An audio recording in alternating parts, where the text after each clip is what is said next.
toutes, j'espère que vous allez bien et on se retrouve pour l'unboxing de l'Unbox de décembre. Et oui, ça y est, 2021. Et oui, ça y est, on finit l'année.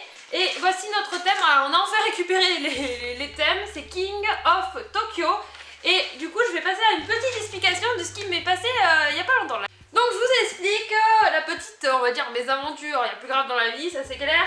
En gros, j'ai reçu ma Unbox et la poste m'avait envoyé un mail pour me dire oui, vous devez payer les frais de douane. Sauf que, comme vous le savez, et Unbox nous l'avait envoyé par mail, on a déjà payé la taxe, la nouvelle taxe européenne, on la paye déjà lors de l'achat. Donc, je l'ai expliqué à la factrice, mais sauf qu'elle, elle fait son travail et elle me dit elle peut rien faire d'autre que obligée de me faire payer. Donc, j'ai dû payer 11 € de frais de douane. Donc je peux vous dire que ça fait quand même chier parce que quand même la Unbox ça coûte 47 €, elle avait déjà augmenté par rapport à la taxe. Et le fait de repayer, c'est assez pénible. Et Unbox avait mis sur leur box le petit papier pour dire notre box n'est pas taxable. Bah donc alors pourquoi je paye une taxe? Eh ben je pense que la douane n'a pas fait son boulot comme d'habitude. Et donc du coup j'ai contacté le service clientèle qui est marqué, donc ils ont mis un numéro. Donc à mon avis beaucoup d'entre nous qui a commandé les box ont eu pas mal de soucis. Et c'est pour ça qu'ils ont sûrement mis ce numéro. Donc j'ai appelé le numéro, elle m'a dit que mon dossier est en cours et peut-être que je vais me faire rembourser. Mais là il faut attendre un bon petit mois. Petite précision, donc la facture de la Unbox elle est sur le compte Unbox, là où vous avez votre abonnement. Normalement vous pouvez toujours télécharger votre facture.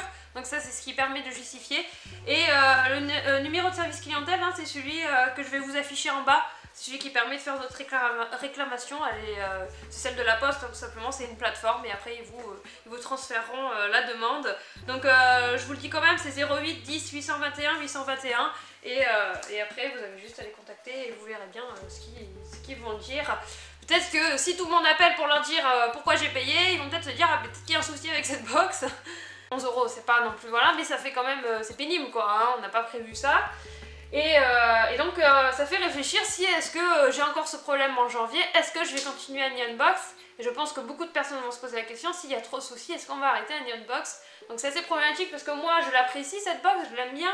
Donc moi ça me ferait assez chier de ne plus la recevoir mais bon ça revient cher quand même, au bout d'un moment ça fait quand même 50 € la box au total si on paye encore les frais de douane qu'on ne devrait pas payer. Donc je vais voir comment ça va se passer. Je pense que si en janvier il y a une vidéo d'Unbox, bah c'est que... Bon pour l'instant j'ai gardé le paiement automatique, mais si en janvier vous voyez qu'il y a la vidéo d'Unbox, je pense que je vais continuer et de toute façon je vais vous tenir au courant si j'arrête ou pas cette box. Et au pire je commanderai, je verrai s'il n'y a pas d'autres box, mais bon voilà. Hein. C'est assez dommage je trouve, ça tue les commerces quand même cette taxe et vraiment c'est voilà, que pour la thune, c'est pénible. Donc à voir, je vais réfléchir, je vais voir comment les problèmes vont se passer. Si je vais être remboursée et puis on verra pour la suite quoi, voilà tout simplement. Donc n'hésitez pas ceux qui ont commandé la box et qui ont dû payer de contacter le service clientèle, n'hésitez pas à voilà, contacter et je pense que j'enverrai un mail à Unbox mais je pense qu'ils sont au courant des problèmes et c'est malheureux. Bon voilà la petite parenthèse, j'espère qu'elle n'était pas trop longue mais c'est important que vous le sachiez et que si ça vous arrive n'hésitez pas à contacter tous les organismes on va dire compétents et voilà, et sur internet, la poste il demande justement si vous voulez régler plutôt sur en ligne que quand il y a la factrice parce que vous payez en taux plein. C'est ce que j'avais vu sur leur site. Donc n'hésitez pas, voilà, si vous devez réglez-le sur le site, mais essayez de justifier que voilà, normalement vous devez rien payer. Voilà la petite parenthèse. Nous allons commencer notre premier objet et c'est une serviette Dragon Ball Shenron. Shenron, le légendaire dragon du manga d'Akira Toriyama. Dragon Ball fait une apparition dans votre box ce mois-ci. Cette serviette en forme d'écharpe correspond parfaitement à Shenron. Avec sa couleur verte comme un sapin de Noël, vous pouvez l'utiliser facilement comme décoration de fin d'année. Un vrai petit coup de cœur pour nous. Elle est très sympa et très mignonne. Bon, elle est toute petite. Hein. En vrai, on peut s'en servir pour faire quand on fait du sport, hop, s'éponger. Mais pour s'essuyer après la douche, voilà, c'est un petit peu fin tout de même, hein. Bon, elle est très sympa, c'est vrai. Alors attendez, je mets dans le bon sens. Oui, bah oui, c'était le bon sens. Donc nous avons le dragon, ici, Shenron, hop, et le petit logo. Donc c'est très sympa. C'est toujours utile ces petites serviettes. Bon, moi je vais m'en servir sûrement juste pour me laver le visage ou les mains. Ça peut toujours être utile. Notre deuxième objet est une maquette Kanji Tokyo Tower. Pendant les fêtes de fin d'année, un peu d'activité manuelle, ça fait toujours plaisir. Nous avons recherché un produit original à placer dans votre box Donc comme vous voyez, c'est placé en forme de kanji. Donc ici, nous avons les caractères qui veut dire Tokyo et peuvent se détacher et être réassemblés pour former une petite figurine de la Tokyo Tower, l'un des symboles de la ville. Et ici, on peut voir la Tokyo Tower assemblée. Donc moi, je le ferai pas en vidéo parce que je pense que ça va prendre un petit peu de temps, donc je le ferai tranquillement. Mais c'est très sympa, j'aime beaucoup, c'est original. Ça vous permet de faire une petite activité manuelle. C'est très sympa, j'aime bien. Et en plus, j'étais allée à la Tokyo Tower quand je suis partie au Japon et c'est génial quoi. En plus, il y avait une exposition de One Piece, donc il y avait des figurines grandeur nature. C'était très sympa et c'était la nuit, donc on voyait tout éclairé. C'était génial. Oui, je vous raconte un peu ma life, mais en tout cas, j'aime beaucoup cet objet et je le valide et je vais pouvoir le construire avec plaisir. Notre troisième objet est un baume à lèvres Kirby Made in Japan. Cet hiver, vous n'aurez pas de problème de lèvres sèches grâce à Kirby.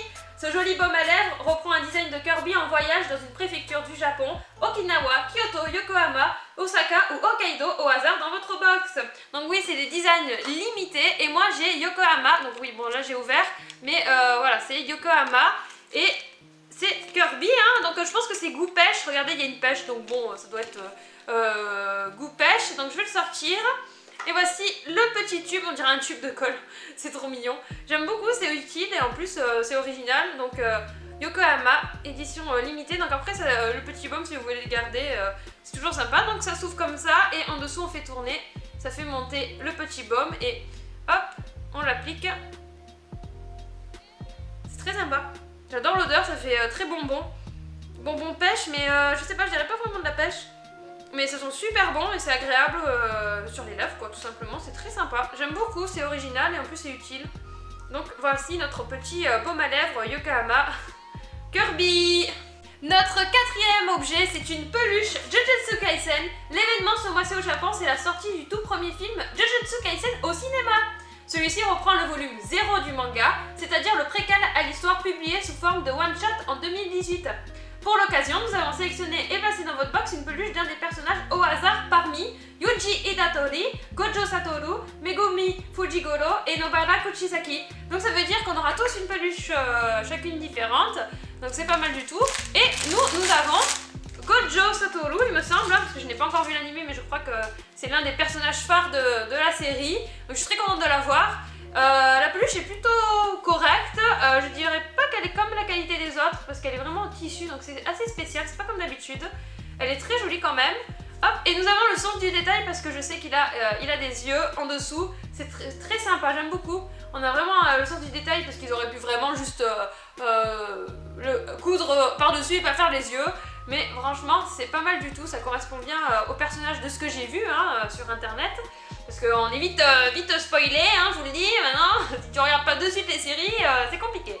Donc voilà cette peluche, elle est très sympa, très mignonne, toute petite. C'est rigolo, c'est une petite poupée quoi, hein, une petite poupée. Et voilà, nous avons les yeux de Gojo qui sont incroyables. Et voilà notre petit Gojo. Notre cinquième objet est emballé dans un si beau petit paquet. C'est un pack de friandises de Noël, donc les fameux snacks, au final on en a plusieurs. Pour beaucoup d'entre nous, Noël c'est surtout l'occasion de se régaler. On a prévu de quoi faire dans cette box avec une sélection de friandises au programme, Fugachi de Noël, Umaibo au chocolat, New Mochi Taro, Kyabetsu Taro et un Kit Kat saveur matcha miam. Je vais vous les sortir pour vous les montrer, donc je vais pas faire la dégustation hein, parce que là il y en a beaucoup vraiment. Donc on a celui-ci, donc je saurais pas qui est qui, ça m'a l'air pas simple de savoir qui est qui. Hop, ici nous avons la petite grenouille, alors ça je suis pas sûre d'aimer je crois. Il y a certaines choses que j'aime pas trop parce que c'est vraiment... Bah, des fois on a des goûts assez spéciaux, assez on va dire... pas industriels mais le Japon ils sont spéciaux au niveau des goûts des snacks. Donc c'est vrai que j'ai parfois du mal. Et le dernier c'est le Kit Kat, c'est le seul que j'ai reconnu au matcha. Donc ça je pense que je vais aimer. Mais c'est vrai que le reste j'ai un peu peur mais ça fait plaisir, un petit pack esprit Noël pour nous régaler, c'est plutôt cool. Notre sixième objet, il était emballé là-dedans. Attention, c'est très fragile et j'adore parce que c'est trop beau comme objet. C'est une statuette de tigre made in Japan. L'année 2022 sera l'année du tigre. Pour l'occasion, voici une jolie petite statuette d'oreille qui veut dire cloche traditionnelle. Hop, il y a une cloche dedans, c'est trop mignon. Et de tigre comme on en trouve beaucoup au Nouvel An au Japon.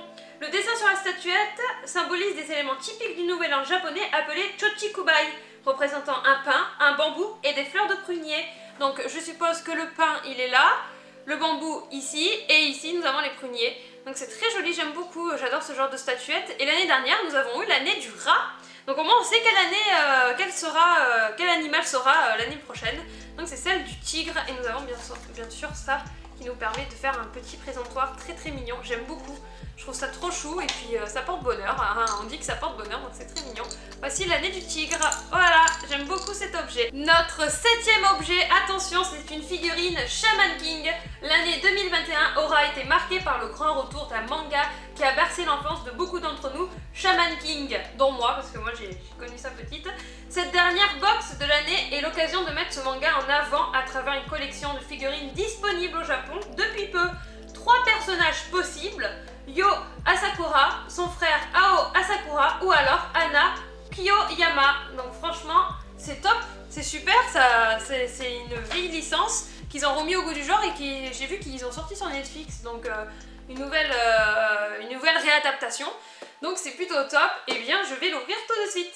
Voici donc notre figurine montée. Donc je peux vous dire que j'ai bien galéré, hein. Elle était dure à mettre sur son socle. Pareil, rentrer les objets, elle était vachement dure à assembler. Parce que tout ça s'assemble, hein. Donc j'ai pas trop compris. Bon, c'est pas grave, en tout cas la figurine elle est très très jolie. Elle est très sympa, donc elle représente Yo Asakura. Bon, le socle, on nous a habitués à mieux maintenant. Donc revenir sur du socle noir, bon bah tant pis, c'est pas grave. Mais en tout cas il est très joli. Si on regarde que le perso, il est très très... il représente très bien le personnage, hein. Donc nous avons un grand katana ici. Donc voilà, notre personnage tout bien détaillé avec tous les objets qui lui correspondent. Elle est très très sympa cette figurine, j'aime beaucoup. Et du coup, voici Yo Asakura. Donc on a vraiment eu pas mal d'objets, on en a 7 au total. Du coup nous avons notre serviette, notre petite peluche Jujutsu Kaisen, la Tokyo Tower à construire, le baume à lèvres, notre figurine de Shaman King. Ensuite nous avons nos petits snacks derrière et la petite figurine du tigre. Et oui, nous avons toujours la carte cadeau Yatal Japan. Donc vraiment c'est plutôt pas mal la petite box de Noël. Donc ici nous avons eu tous les choix que nous pouvions avoir, hein, tous ceux qu'ils ont eu différentes peluches et différentes figurines. Et voici l'image du jour de décembre, très jolie avec les décorations de Noël. La dernière Neon Box de 2021, King of Tokyo, est enfin entre vos mains. Un grand merci de l'avoir commandé pour finir l'année comme il se doit. Ah, ça je vous fais pas dire avec les frais de port. Nous vous avons préparé une box pleine de surprises avec des grands classiques et des produits originaux qui, on l'espère, vous plairont. L'année 2021 a été marquée par beaucoup d'événements dans la pop culture et l'univers manga. Le grand retour de Shaman King et l'explosion de Jujutsu Kaisen dont le premier film sortira ce mois-ci dans les salles japonaises. Les deux sont à l'honneur dans cette box, une maquette originale, une statuette pour l'année du tigre, des friandises ainsi que des classiques avec Kirby et Dragon Ball sont cachés dans votre box. On vous souhaite de passer de belles fêtes de fin d'année et on vous donne rendez-vous pour toujours plus de découvertes avec la première box de 2022 le mois prochain. À la découverte du Japon, tous les mois prenez-en un peu plus sur le Japon et sa culture, le budget de Noël au Japon. Comme beaucoup de fêtes venues de l'étranger, Noël gagne en popularité au fil des années au Japon. Poussés par les grandes enseignes et la publicité, les Japonais ne connaissent pas spécialement l'origine de cette célébration, mais ils en profitent pour passer un bon moment. Ce mois-ci, on fait le tour de quelques éléments importants de Noël avec le budget qui va avec. Pour les Japonais, les plus grands gourmands, le plus important à Noël, c'est le gâteau. On peut voir des publicités pour réserver des gâteaux de Noël dès le début du mois de novembre, voire octobre. Et tous les combini, donc les supérettes, sortent des catalogues pour présenter leurs gâteaux. Les grandes marques connues proposent également des gâteaux de Noël, par exemple Godiva, Starbucks, La Durée, Alain Ducasse, etc. Les gâteaux les plus standards coûtent entre 2000 et 5000 yens, donc c'est à peu près 10 euros, enfin 2000 yens c'est 20 euros, pardon. Mais les prix peuvent parfois monter jusqu'à 20 000 yens ou 30 000 yens. C'est par exemple le cas de la marque des fruits de luxe Senbikiya qui propose un gâteau de 24 cm à 27 000 yens. Au niveau des repas, les réservations de chez KFC commencent aussi en novembre. Oh là là, la chaîne de poulet très populaire pour le repas de Noël propose un pack spécial avec du poulet, des lasagnes, un gâteau au chocolat et une assiette en édition limitée pour environ 4 000 yens cette année. Attention, il faut absolument réserver en avance, sinon pas de KFC pour Noël. Pour les jeunes couples, le soir du 24 est l'occasion de manger à l'extérieur dans un restaurant de luxe. La plupart des restaurants proposent un menu spécial Noël. D'après une enquête réalisée par un site de réservation, 45% des couples qui passent la soirée au restaurant la veille de Noël dépensent entre 5 000 et 10 000 yens par personne. Et 38% dépensent entre 10 000 yens et 20 000 yens. Enfin, élément important de Noël, les cadeaux. Les Japonais offrent des cadeaux à leurs enfants, mais ne s'en offrent pas spécialement entre eux, à l'exception des jeunes couples. D'après une enquête de Bandai, le budget moyen pour les cadeaux des enfants en 2020 est 8 192 yens. Pour les couples, les hommes dépensent en moyenne 17 000 yens et les femmes 12 000 yens. Ok, bah c'est intéressant de savoir comment eux ils le fêtent. C'est vrai que c'est pas de leur culture, donc c'est toujours intéressant. Donc celui qui a la Mécanion Box, tirage au sort, aurait eu un lot de produits de Noël, donc ça aurait été surtout du Pokémon, si je vois bien. Attendez.